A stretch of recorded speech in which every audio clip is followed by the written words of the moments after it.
পাইলে তাহার দর্শন ছাড়িব না দুচরণ এই হালে জোড়ায় বাইন্দে ছাইড়ে দিই। মুন্সির প্লেটে এত খাবার। কাজল ভাই, কাজল ভাই,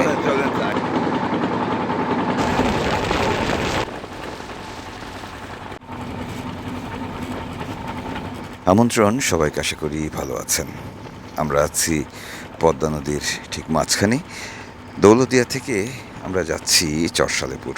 পথে নদী ভাঙা মানুষ, রাখাল বালকদের গরু পার করে নিয়ে যাওয়া, এক পাশে ফসলের ক্ষেত, অন্য পাশে লোকালয়, সব মিলিয়ে আমাদের আবহমান বাংলার পুরোটাই যেন এখানে চোখের সামনে। বর্ষাকাল চলছে, তাই পদ্মা নদী এখন খরস্রোতা। দুপাশ ছাপিয়ে পানি উঠছে, নদী ভাঙছে। এসব দেখতে দেখতে চলে এসেছি কবিরপুর চরের মূল বাজারটিতে। আরে ফুটবল খেলার গোল, গোলবার। পদ্মার দুপাশের চরগুলোতে বিস্তীর্ণ তৃণভূমি চোখে পড়ছে। সেখানে চড়ে বেড়াচ্ছে হাজার হাজার গরু। এই গরুগুলো এখানকার মানুষদের সবচেয়ে বড় সম্পদ। নদী ভাঙা মানুষদের বড় সম্বল, বড় সঞ্চয় এই গরুগুলো।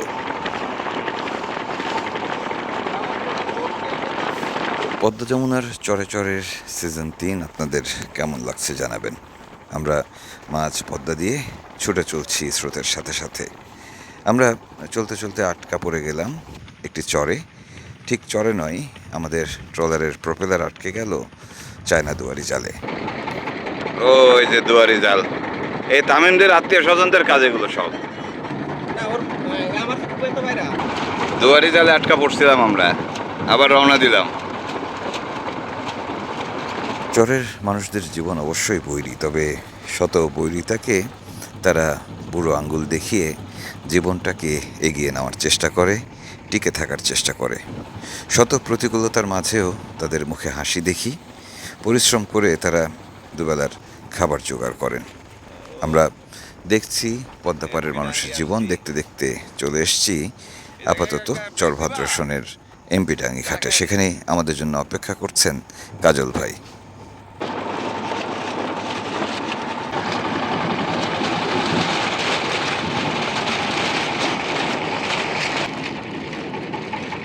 ভাই কি বেশি সময় ধরে দাঁড়ানো?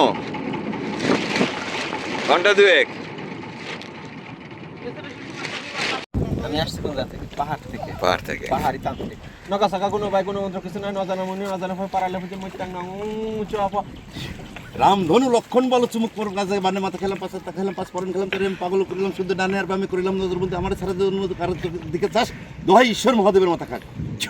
পাইলে তাহার দর্শন ছাড়িব না দুচরণ এই হালে জোড়ায় বাইন্দে ছাইড়ে দিই।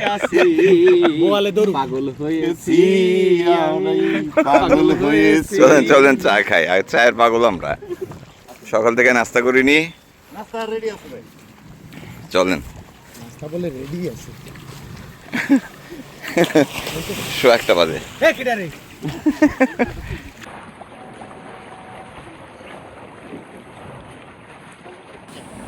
রিটা মাছ ধরবো।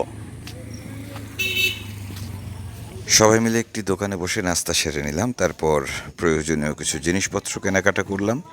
সেগুলো নিয়ে ট্রলারে উঠলাম। ট্রলার একটু পরে ছুটবে চরসালেপুরের দিকে। ঠিক আছে। গামবুট পরলাম না তো। না গামুট ভাই এখন নাই। এই ভাইপার এখন এখন ভরা মৌসুম। রাসেলসের বড় মৌসুম। রে বাবা, গান বুটলাম না, গান নিলাম, গান বুট, গান গাবে আমাদের। ঠিক আছে, নাউজি আছে, হুক আছে। আমরা তো একদম জঙ্গলে হাঁটবো না। যদি চলে যায় জঙ্গলে তখন কি হবে? তখন সাবধানে হাঁটতে হবে। সাবধানে হাঁটতে হবে। কিন্তু বাউল নিছি। এখন বর্ষাকাল, চরসালেপুরের পথ একটু চিনে চিনে যেতে হবে। কারণ আগে আমরা ঘোড়ার গাড়িতে করে চরসালেপুরের একদম ভেতর পর্যন্ত যেতাম, এবার ট্রলার নিয়ে যেতে হচ্ছে।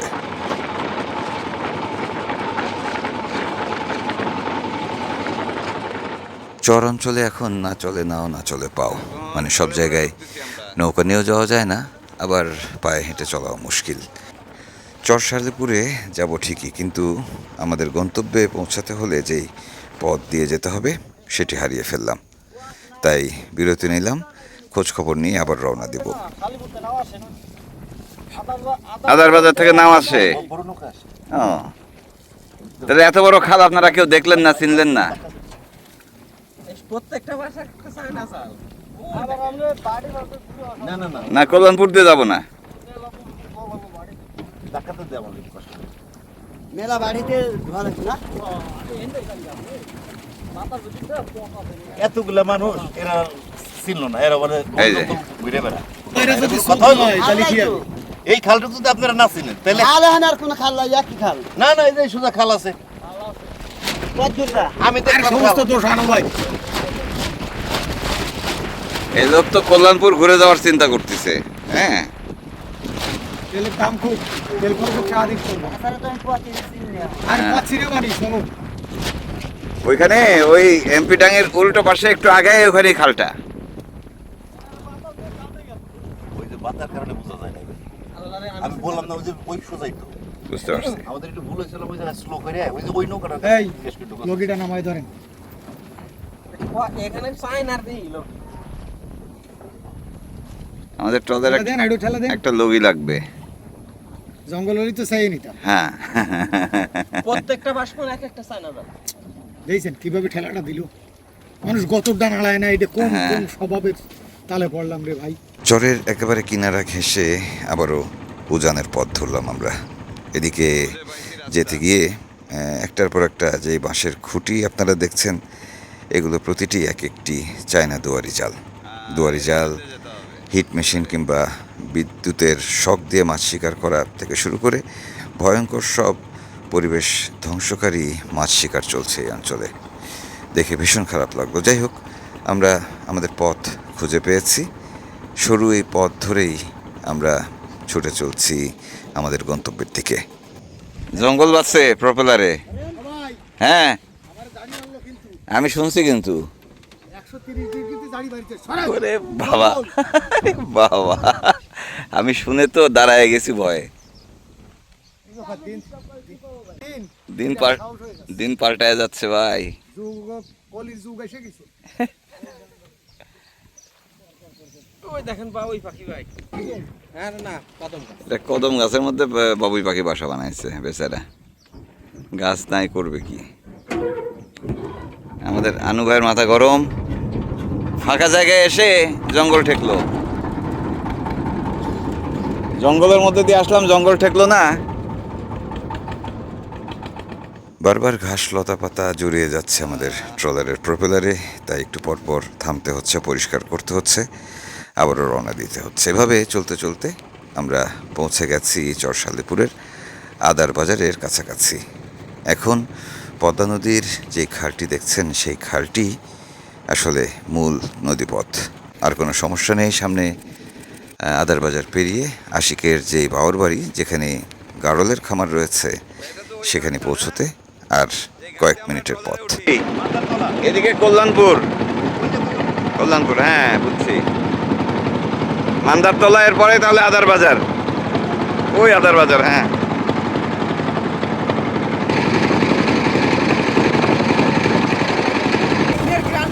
হ্যাঁ, চিংড়ির ঘ্রাণ পাওয়া যায়। এমপিডাঙ্গি ঘাট থেকে খাবার পানি এবং রান্নার পানি তোলা হয়েছিল। বেলায়েত ভাই সেই পানি নিয়ে রান্নায় বসে গিয়েছেন। চলতে চলতেই এখন রান্না হবে।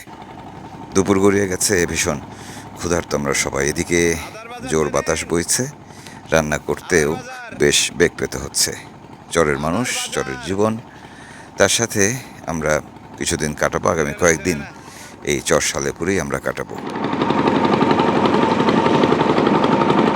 চলে আসছি, লম্বা পথ। প্রায় ঘন্টাখানিক ট্রলার চালিয়ে আমরা পৌঁছে গেছি আমাদের গন্তব্যে। যে ঘাটে এখন পাট ধোয়ার কাজ চলছে, সেই ঘাটেই আমাদের ট্রলারটি নোঙর করা থাকবে। এখান থেকে আমরা বিভিন্ন দিকে যাওয়া আসা করব, তবে আমাদের মূল ঘাটই হবে এই জায়গাটি। পাট ধুচ্ছে, আমরাও চলে আসছি। ওই যে আমাদের থাকার ঘর। এখান থেকে সামনে কিছুটা পথ হেঁটে গেলেই আশিকের খামার বাড়ি। আমরা আগামী কয়েকদিন এখানেই থাকবো। হাঁসের বাচ্চা,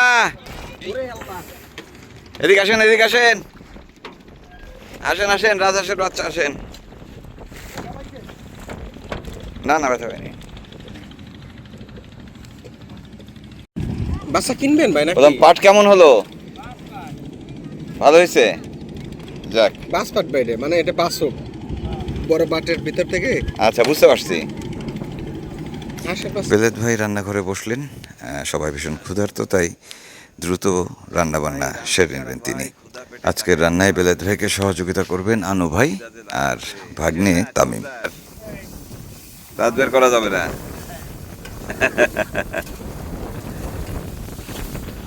আপনার ভাই যেভাবে তাকায় আছে তরকারির পাতিলের দিকে,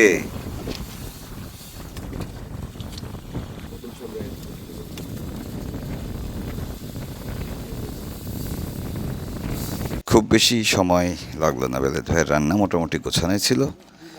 আমরা এখানে এসে নোংর করতে করতেই গোছগাছ করে তিনি রান্নাবান্না সেরে নিলেন। ট্রলারেই আমরা দুপুরের খাবার খেতে বসলাম। ওরে বৃষ্টি রে, এই বৃষ্টি বেশি হবে না মনে হচ্ছে। আমাদের সর্দার রান্নাবান্না নিয়ে বেশ সিরিয়াস। মুন্সির খাবার একটু কম হয়ে গেল না? মুন্সি, আমি সদয় থাকি। এটা কার? কাজল ভাই, কাজল ভাই,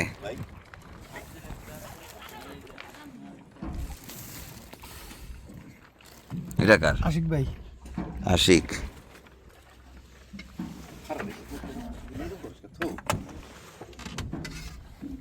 আজকে কি মূলা দিয়ে মাছ? না, এটা কি পরে করলেন? এটা কি পরে করলেন? হ্যাঁ, আর আপনি যেটা করছিলেন চিংড়ি দিয়ে কি করছেন? চিংড়ি দিয়ে ওই যে মূলা। হ্যাঁ, ও দিয়ে দিতেন একবারে কিসে? ভাতের সাথে, তাহলে তার আরেকবার তরকারি নেওয়া লাগতো না। এমনিতে মেলা ঝামেলা। চরসাদপুরের এখানকার অনেকের সঙ্গেই আমাদের চেনা জানা হয়েছে, পরিচয় হয়েছে। আমরা ঘাটে ফিরতেই এসে খোঁজ খবর নিচ্ছেন। এই ঘাটে অনেকে গোসল করতে আসছেন, অনেকে নদী পাড়ি দিয়ে ওই পাশে যাচ্ছেন গরু আনতে। এর মধ্যেও আমাদের খাওয়া দাওয়া চলছে। আজকের খাবারটা দারুণ হয়েছে। আরে বাবা, চিংড়ি মাছ, মূলা, আলু, আবার বাইলে মাছ, ট্যাংরা মাছ, আলু, আলু, হুম, ইল শেল, সেটা গ্রান। পদ্মার মাছে সব পদ্মা। সব নামে কালকে দেখ বাবু মামার পদ্মা, ওদের সরিষার তেল বলে, এটাও পদ্মার সরিষার তেল।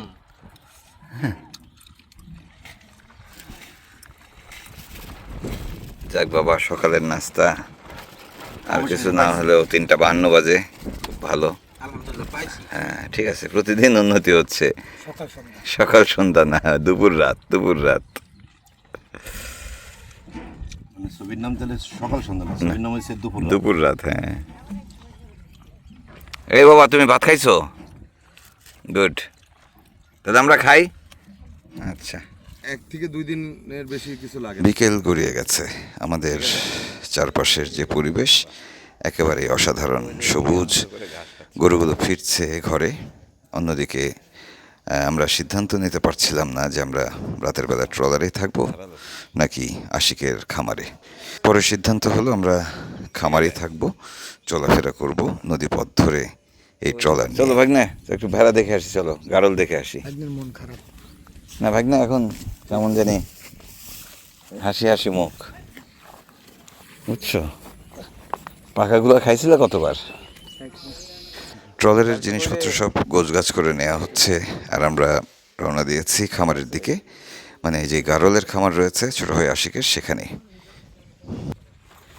বাহ, খামারে নতুন গাড়ল তোলা হয়েছে। রান্না ভালোই হয়।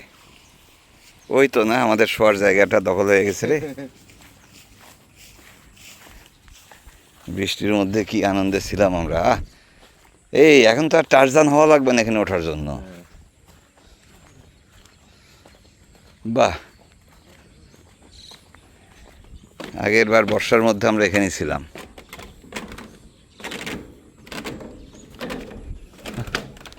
বাহ বাহ বাহ বাহ বাহ, আমাদের নাকি শোয়ার জায়গা নাই রে, বলে কি আশিক। এগুলো তাহলে গারল? বাহ, ওই যে লম্বা লেজ, এটার বয়স কিরকম এগুলার? এটা 7-8 মাস। 7-8 মাস, তো অনেক বড় হবে তো এটা। বাহ, এগুলো কোনোটাই এখনো দাঁত হয়নি। ও, আনছো কোন জায়গা থেকে? চড়ানো থেকে। চুয়াডাঙ্গা, সুন্দর, বাহ, হেলদি। ছাগল ওইটি পুষে ওই সেট সেটা একটা দুটো বড় আছে দেখি। বড়টা পাঠা। গাছে পেঁচায় কেমন কথা। বর্তমান সময়ে এখানে প্রচুর সাপ দেখা যাচ্ছে, বিশেষ করে গোখরা সাপ, বিষধর সাপ এবং রাসেলস ভাইপার। খুব সতর্ক থাকতে হবে এই সফরে। ওই যে খুব ভালো জিনিস মাথায় করে নিয়ে যাচ্ছে রে, নিজেরাই মাছ শেষ করতেছে, আবার জিজ্ঞেস করলে বলে মাছ নেই।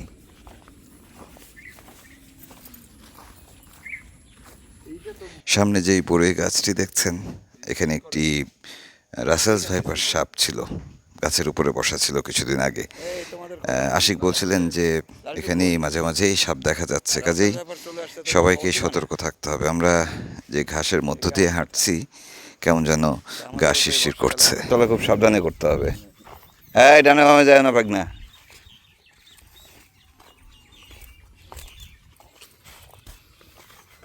কালকে মনে হয় শিয়াল আসছিল। মুরগি খাইছে বাড়ির কাছে, বেশি দূর যাওয়া লাগেনি তার। আমার সামনে ওই দিক দিয়ে ঘুরে আমি সিসি ক্যামেরা দেখি রাত্রেবেলা। ঘুরে লাভ নেই। সালেপুর ডুমুর কালকে খাবো নি। হ্যাঁ রান্না হ্যাঁ, রান্না করে। এই তোমাদের খবর কি? ও, ওরা আসতেছে। ফিরে এসেছি নদীর ঘাটে। আমাদের ট্রলারটি এখানে রাখা, বেলায়েত ভাইরা গোছগাছ করছেন, আমি একটু হেঁটে বেড়াচ্ছি আশিককে সঙ্গে নিয়ে। সব কিছুই ভালো লাগতেছে এই দুয়ারি জাল ছাড়া, এই চায়না জাল ছাড়া বাকি সবই ভালো লাগতেছে। চায়না জাল দিয়ে ধরতে ধরতে এখন আপনারা চায়না জালেও মাছ পান না। নাই মাছ নাই। হ্যাঁ, এত পানি কিন্তু মাছ নাই। চরের মানুষরা পাট তুলতে শুরু করেছেন। ওনারা বলছেন যে আগাম কিছু পাট তারা তুলছেন, একটু বেশি দাম পাওয়া যাবে বলে। পাটের এখন বাজার দর সম্ভবত 3,500 টাকা মন। তো সেই কাজগুলো তারা গুছিয়ে নিচ্ছেন। আসলে দুপুর গড়িয়ে গেছে, এখন ফসলের ক্ষেত বলি কিংবা চারপাশে মানুষ দেখছি না খুব একটা। একটু পরে কিছু মানুষ তারা নদীর ওপারে যাবেন। দিগন্ত জোড়া যে ফসলের ক্ষেত ছিল, সেখানে এখন ঘাসের মাঠ, সেই ঘাসে চড়ে বেড়ানো গরুগুলোকে ফিরিয়ে আনবেন। আমরা থাকতে থাকতেই শুরু হলো গরুদের ফেরা। যাচ্ছি, কাল ফিরব নতুন পর্ব নিয়ে। ভালো থাকবেন সবাই।